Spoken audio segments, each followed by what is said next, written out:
The whole problem with the world is that fools and fanatics are always so certain of themselves, and wiser people so full of doubts.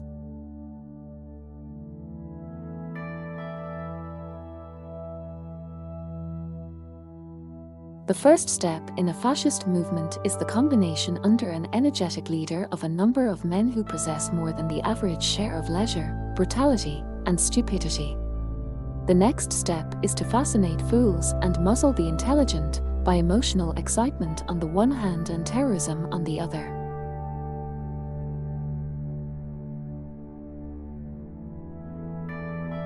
Men are born ignorant, not stupid. They are made stupid by education.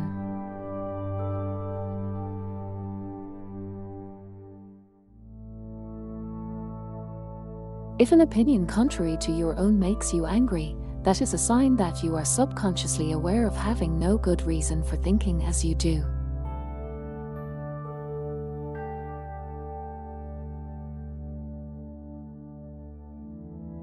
Fear is the main source of superstition and one of the main sources of cruelty. To conquer fear is the beginning of wisdom.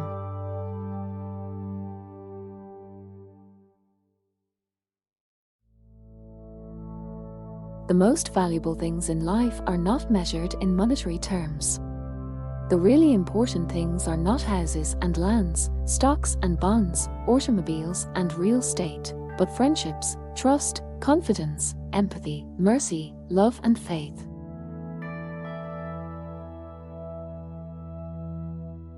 Collective fear stimulates herd instinct and tends to produce ferocity toward those who are not regarded as members of the herd.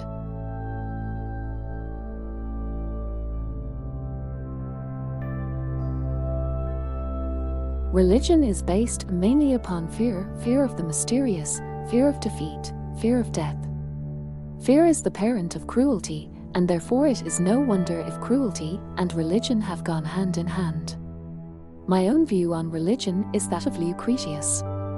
I regard it as a disease born of fear and as a source of untold misery to the human race.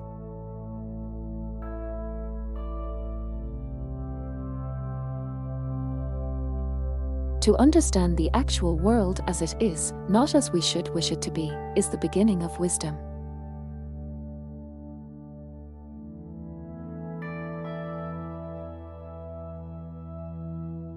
Most of the greatest evils that man has inflicted upon man have come through people feeling quite certain about something which, in fact, was false.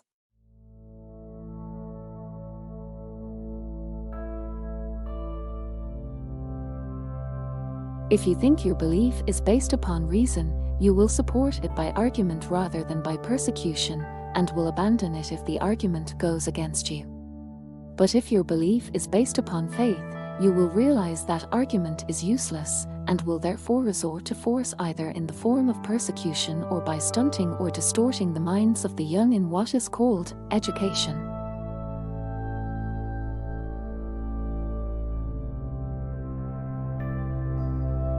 Belief systems provide a program which relieves the necessity of thought.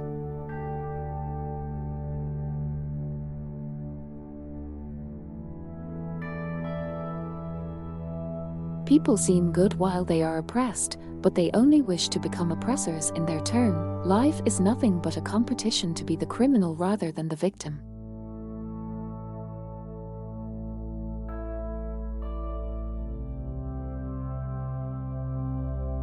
A stupid man's report of what a clever man says can never be accurate, because he unconsciously translates what he hears into something he can understand.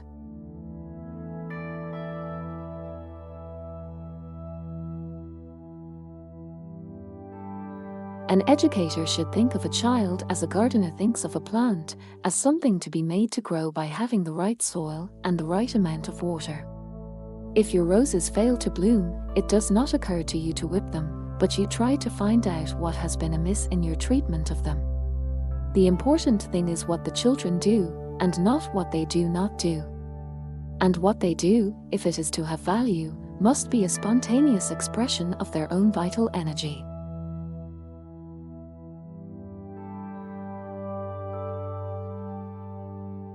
We have in fact Two kinds of morality, side by side, one which we preach, but do not practice, and another which we practice, but seldom preach.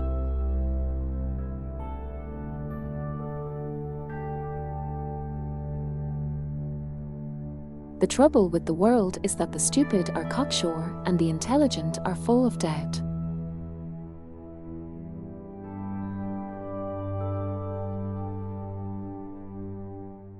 Worry is a form of fear, and all forms of fear produce fatigue. A man who has learned not to feel fear will find the fatigue of daily life enormously diminished.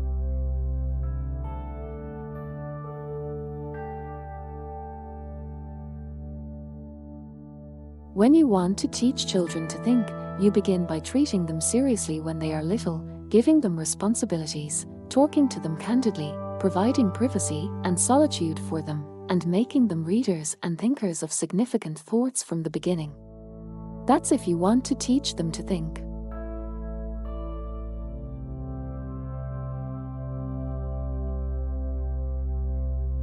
Love is wise, hatred is foolish. In this world, which is getting more and more closely interconnected, we have to learn to tolerate each other. We have to learn to put up with the fact that some people say things that we don't like. We can only live together in that way. But if we are to live together and not die together, we must learn a kind of charity and a kind of tolerance, which is absolutely vital to the continuation of human life on this planet.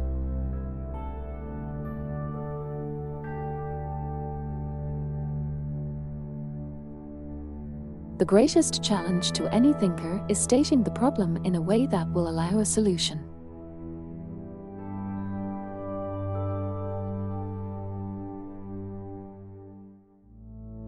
The world is full of magical things patiently waiting for our wits to grow sharper. Science does not aim at establishing immutable truths and eternal dogmas. Its aim is to approach the truth by successive approximations, without claiming that at any stage final and complete accuracy has been achieved.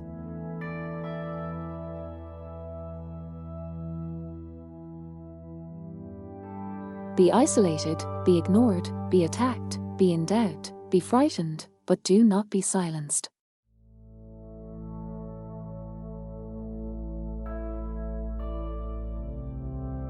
We are faced with the paradoxical fact that education has become one of the chief obstacles to intelligence and freedom of thought.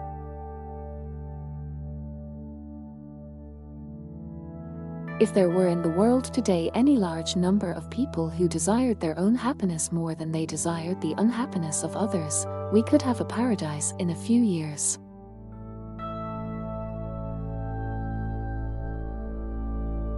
Cruel men believe in a cruel God and use their belief to excuse their cruelty. Only kindly men believe in a kindly God, and they would be kindly in any case. The fact that an opinion has been widely held is no evidence whatever that it is not utterly absurd.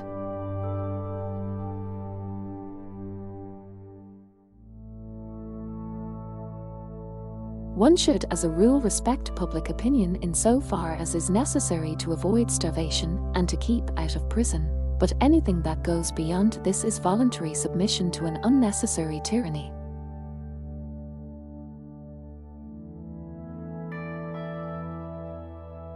The best life is the one in which the creative impulses play the largest part and the possessive impulses the smallest.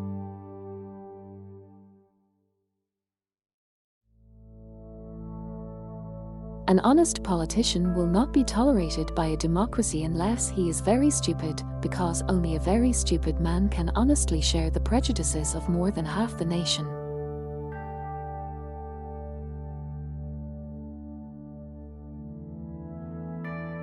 I think the subject which will be of most importance politically is mass psychology. Its importance has been enormously increased by the growth of modern methods of propaganda. Although this science will be diligently studied, it will be rigidly confined to the governing class. The populace will not be allowed to know how its convictions are generated.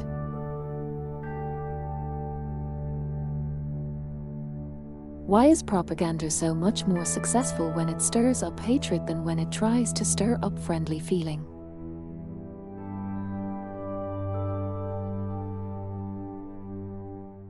Most human beings, though in varying degrees, desire to control not only their own lives but also the lives of others.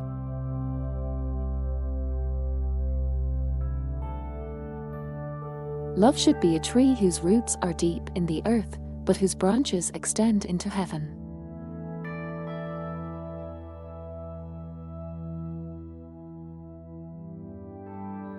The discipline in your life should be one determined by your own desires and your own needs, not put upon you by society or authority.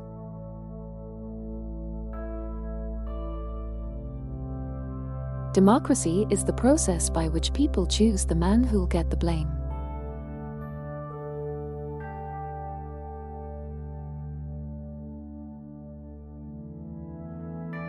No man treats a motor car as foolishly as he treats another human being.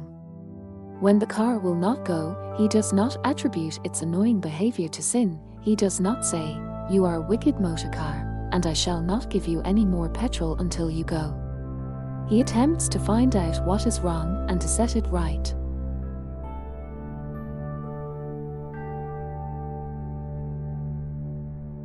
My whole religion is this: do every duty and expect no reward for it, either here or hereafter.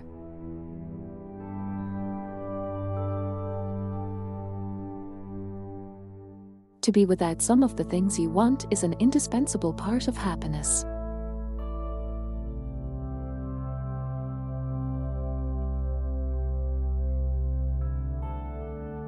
Three passions, simple but overwhelmingly strong, have governed my life: the longing for love, the search for knowledge, and unbearable pity for the suffering of mankind.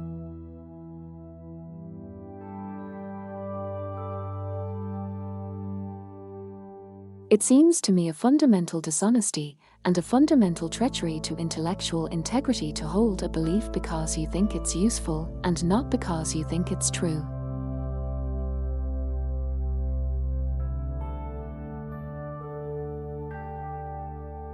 A great many worries can be diminished by realizing the unimportance of the matter which is causing anxiety.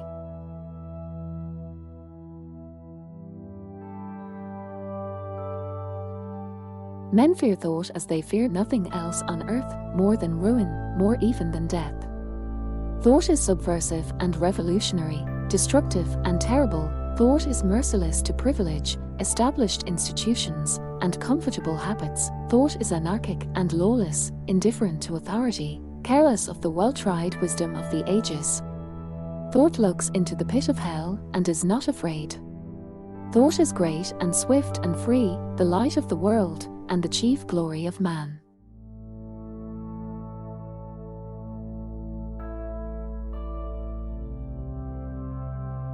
The chicken noticed that the farmer came every day to feed it.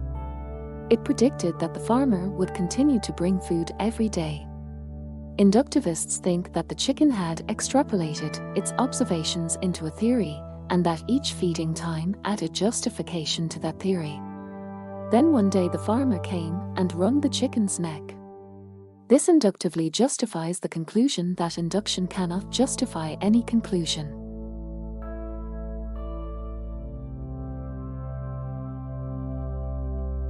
It is likely that America will be more important during the next century or two, but after that it may well be the turn of China.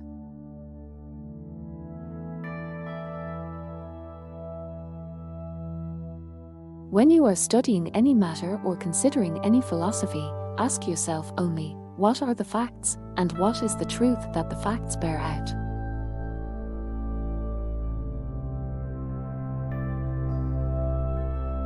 Never let yourself be diverted by what you wish to believe, but look only and surely at what are the facts.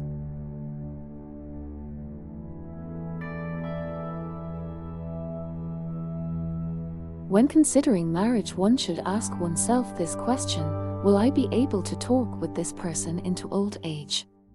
Everything else is transitory, the most time is spent in conversation.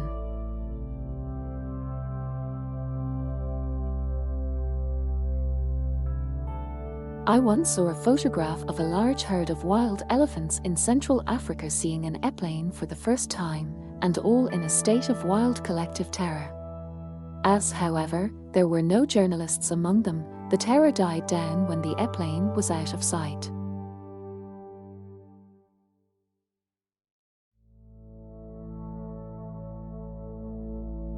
For love of domination we must substitute equality, for love of victory we must substitute justice, for brutality we must substitute intelligence, for competition we must substitute cooperation. We must learn to think of the human race as one family.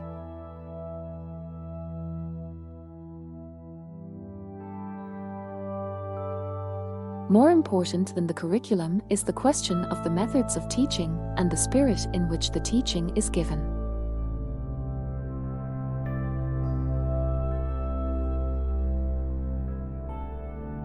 When a man tells you that he knows the exact truth about anything, you are safe in inferring that he is an inexact man.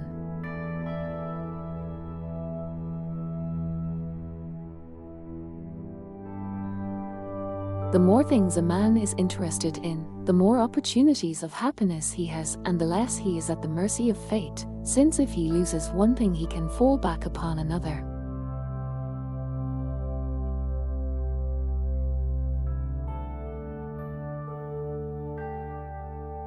One of the symptoms of an approaching nervous breakdown is the belief that one's work is terribly important.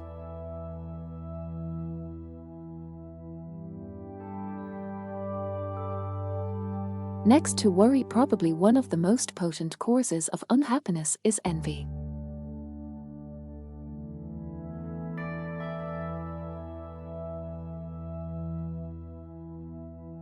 I dislike communism because it is undemocratic, and capitalism because it favors exploitation.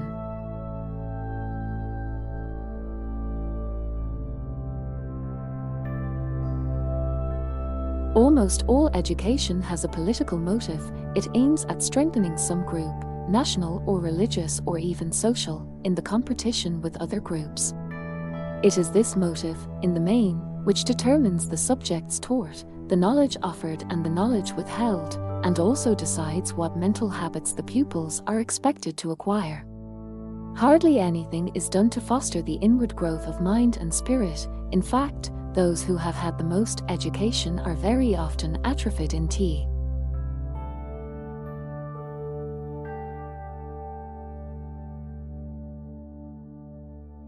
Find more pleasure in intelligent dissent than in passive agreement, for, if you value intelligence as you should, the former implies a deeper agreement than the latter.